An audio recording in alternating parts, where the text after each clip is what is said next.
Zoio, Zoio, Zoio, Zoio, Zoio, Zoio.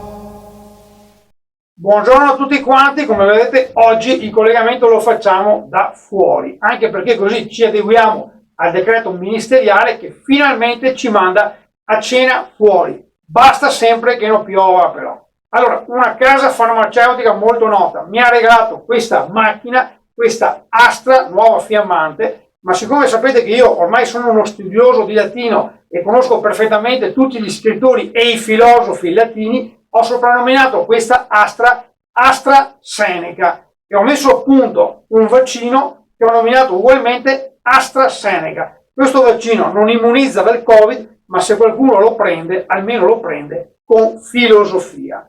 A bordo di questa macchina io giro per tutto quanto il Veneto e le situazioni anomale io le blocco subito. Per esempio l'altro giorno, guardate, sono andato in un'osteria, eccola qua, la quale osteria aveva venduto al mattino 2300 ombre, eccole qua, di rabosello, va bene? 2300 ombre di rabosello.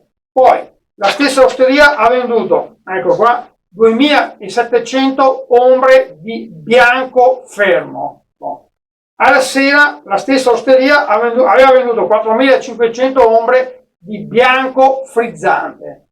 Qual era il problema? Che questo vino non veniva dal Veneto, ma veniva da regioni fuori del Veneto. Ho chiuso l'osteria per 30 giorni. E se qualcuno mi dice che ho preso un granchio, io gli rispondo che quando vado a pescare, io pesco solo marsoni. Andate a vedere cosa significa marsoni nel linguaggio veneto e poi, come dice il mio amico Crozza, ragionateci sopra. Zaia, un cognome, una garanzia. Zoio, Zoio, Zoio, Zoio, Zoio, Zoio.